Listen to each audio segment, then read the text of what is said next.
One, two, three. New BMRS. Pria sejati. Yes. Nama saya Bistok Hamonangan Siombing dari area Pekanbaru. Saat ini kita mau belajar dari sesi ke-7 New BMRS tentang pembapaan sejati.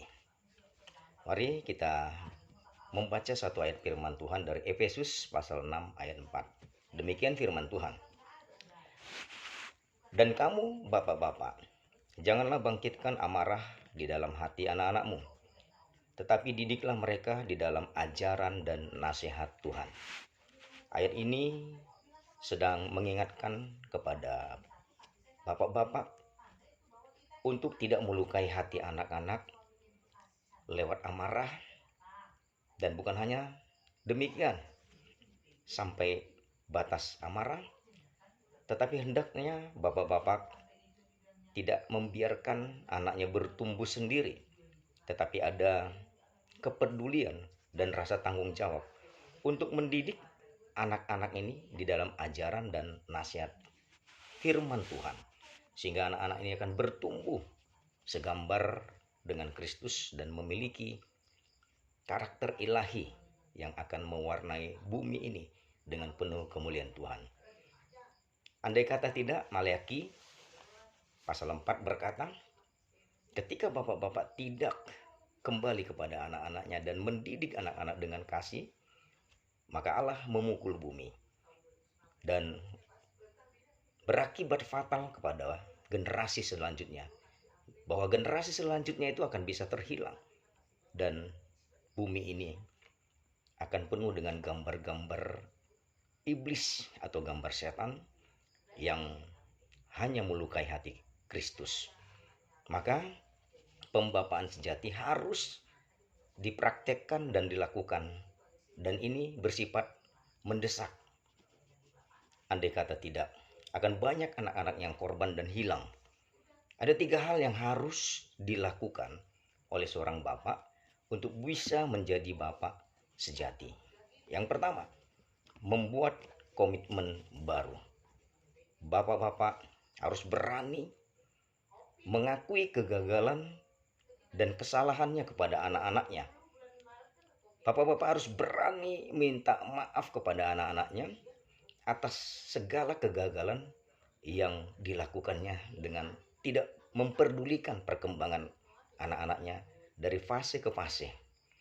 Yang seharusnya dari anak itu sejak lahir, setiap fase demi fase sampai menjelang dia dewasa atau di atas 17 tahun, maka peran seorang bapak dan peran seorang ibu ini harus dikerjakan dalam tahap atau fase itu. Andai kata anak itu akan terluka, akan hilang, akan cari pembapaan di luar. Yang kedua, setiap bapak harus mengambil komitmen untuk tidak mengulangi kesalahan itu, tidak mengulangi kegagalan itu. Setiap bapak harus berani mengambil sikap untuk mendatangi anaknya dan merangkul dan meminta maaf atas apa yang tidak dilakukannya setiap fase kehidupan anak. Yang kedua, bagaimana seorang bapak bisa menjadi bapak sejati bagi anak-anaknya setelah dia membuat komitmen baru. Maka bapak itu harus memberikan kepada anak-anaknya 4 hal penting, 4 hal mendasar kepada anak itu. Yang pertama, di dalam Matius pasal 3 ayat 17 dikatakan di dalam firman ini, inilah anakku. Nah, perkataan inilah anakku memberikan pengertian bahwa seorang bapak memberikan identitas sejati kepada anaknya, bahwa dia diterima, dia diakui sebagai anak, dan ketika identitas itu setiap hari diteguhkan demi diteguhkan, seorang anak memiliki jati diri yang baik. Lalu yang kedua, anakku yang kukasihi. Kata yang kukasihi mengandung pengertian ada rasa aman yang diberikan kepada seorang anak. Bapak itu mengaku bahwa ini anakku yang diterima apa adanya dan tanpa embel-embel. tanpa pamrih. Itu memberikan rasa aman kepada seorang anak bahwa dia dikasihi, dia dicintai, dia diterima apa adanya.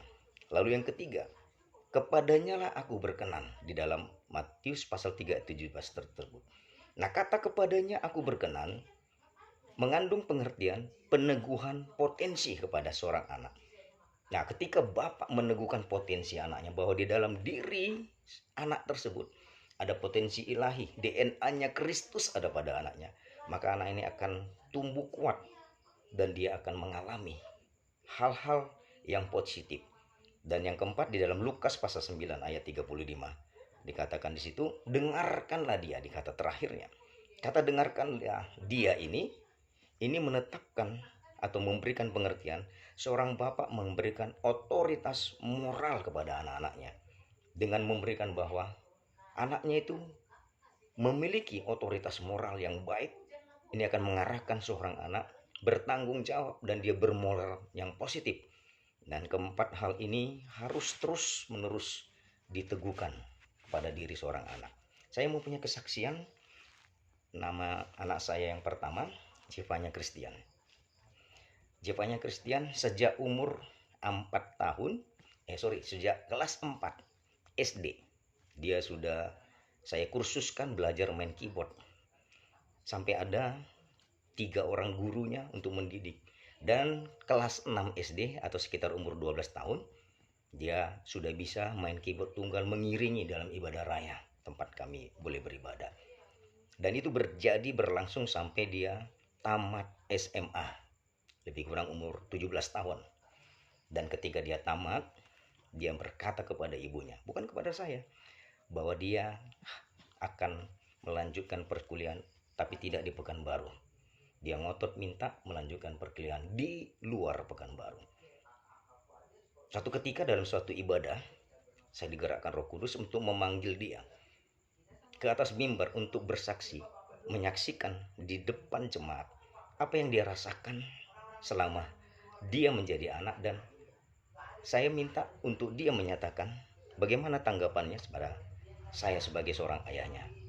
Dan ketika waktu saya berikan, dia berkata dengan terpatah-patah dan dia menangis beberapa saat dan saya akhirnya merangkul dia, ya. Lalu dia berkata, Bapak, saya ini memang orang baik, tapi sayang dia tidak menjadi ayah yang baik kepada saya.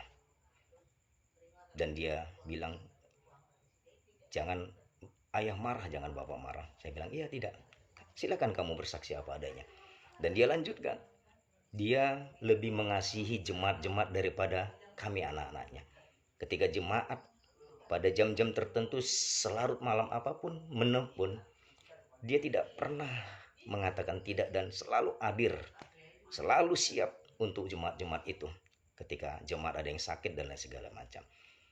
Tapi kepada kami, sikapnya kadang-kadang tidak mencerminkan seorang sahabat ataupun seorang ayah. Dan kami kadang-kadang hanya dimarahi ketika salah dan segala macam. Dan itu ternyata membuat dia luka. Dan ternyata ketika dia bermain musik dari mulai kelas 6 sampai tamat SMA, dia tidak menikmati permainan itu. Dan dia lakukan itu hanya kebiasaan dan karena takut sama saya. Dan akhirnya saya peluk dia, saya ajak mamanya naik dan adiknya yang kecil. Dan saya berkata, Bapak minta maaf atas semua hal yang telah melukai hatimu, dan Bapak berjanji untuk mengubah itu semua. Dan kami berpelukan dan saling mengampuni, saling memaafkan. Dan kami akhirnya mengantar dia kuliah di Bandung. Tapi pada suatu kesempatan di semester 2, saya mengunjunginya beberapa kali ke Bandung selama semester 2. Saya tebus apa yang hilang itu. Kami tidur bersama di kos-kosannya, tarik-menarik selimut. Saya ajak dia berjalan mencari makanan, soto malam-malam, nasi goreng segala macam. Kami berbincang-bincang dalam perjalanan. Dan saya menyuruh dia menyetop angkot, ya.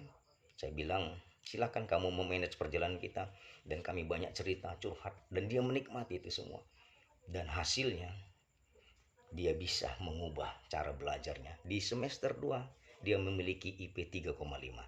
Padahal di semester 1 awal ya hanya ke 2,7, dan dia mengalami perubahan drastis.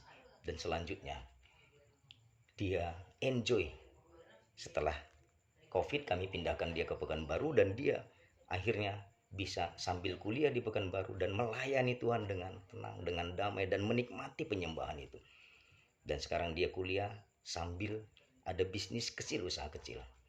Dan saya berdoa meneguhkan terus potensinya.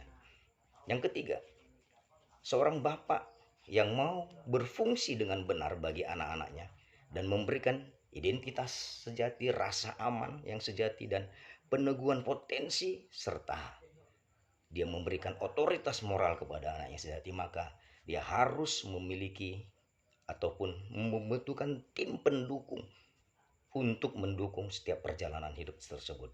Yang pertama, dia harus mau memiliki bapak rohani yang menaungi dia secara rohani. Lalu yang kedua, memiliki brother keeper atau hafruta atau tim pendukung yang terus mengalami ya saling mengingatkan. Dan yang ketiga, dia harus memiliki anak rohani. Dia harus mau menginvestasikan waktu untuk membimbing, mendidik anak-anak rohani berikutnya. Jadi demikian, ketika seorang ayah mau bertanggung jawab, ketika seorang ayah mau memberikan hidupnya untuk membapai, inilah hal yang harus dilakukan sehingga anak-anak tidak kehilangan identitas, tidak kehilangan rasa aman, tidak kehilangan potensi ilahinya dan otoritas moral. Dia tidak akan mencari hal-hal ini di luar yang palsu. Dia tidak akan berusaha untuk mencari keamanan, penerimaan, dan rasa aman di luar yang akan menghancurkan hidupnya. Karena bisa saja dia akan ketemu dengan geng-geng motor, ketemu dengan geng-geng narkoba, dan apapun yang pada akhirnya menerima dia, sehingga penerimaan yang salah, dan akan mengalami kehancuran hidup yang mengerikan. Itu sebabnya kita harus berkomitmen, kita harus sungguh-sungguh berani keluar dari zona aman sebagai seorang bapak, sehingga setiap anak-anak mengalami jati diri yang baik. Setiap anak-anak akan mengalami perubahan demi perubahan sampai suatu saat ketika dia bertumbuh menjadi pria dewasa, dia juga akan melakukan hal yang sama. Ketika dia memiliki rumah tangga, dia juga akan melakukan hal yang sama kepada anak-anaknya. Dia akan mendidik, membapai anaknya dengan benar, dan bumi penuh dengan kemuliaannya. Ada banyak hal yang akan mengalami kebahagiaan. Keluarga-keluarga akan dipulihkan. Generasi-generasi akan dilahirkan kembali menjadi generasi ilahi. Mari bapak-bapak semua yang diberkati Tuhan, adakah yang siap tampil untuk membapai generasi-generasi selanjutnya? Adakah bapak-bapak berani untuk ambil tanggung jawab menjadi bapak sejati? Mari datanglah kepada Kristus. Mari kita ambil tanggung jawab ini dan kita serahkan hidup kita kepada Tuhan untuk dituntun Roh Kudus, supaya kita boleh dikuatkan Tuhan dan mengalami pembaruan demi pembaruan. Puji Tuhan, demikian pembapaan sejati adalah merupakan identitas seorang pria sejati. Dan inilah yang ditunggu-tunggu oleh dunia. Jangan sampai dunia kehilangan Bapa. Puji Tuhan, dalam nama Tuhan Yesus, kiranya kita boleh sungguh-sungguh berkomitmen dan ambil alih tugas ini dengan mengandalkan Roh Kudus. Biarlah kita datang kepada Kristus, menerima peneguhan ilahi sebagai Bapa yang penuh kasih, Bapa sejati yang pada akhirnya memiliki hati Bapa yang mentransferkan kasih Kristus kepada anak-anaknya, sehingga anak-anak menjadi anak-anak yang penuh kemuliaan Tuhan, punya identitas yang baik, rasa aman yang diterima apa adanya, dan potensi ilahi keluar dari hidupnya, dan otoritas moral yang sejati. Demikian, Buan Putri, Tuhan Yesus memberkati. Amin.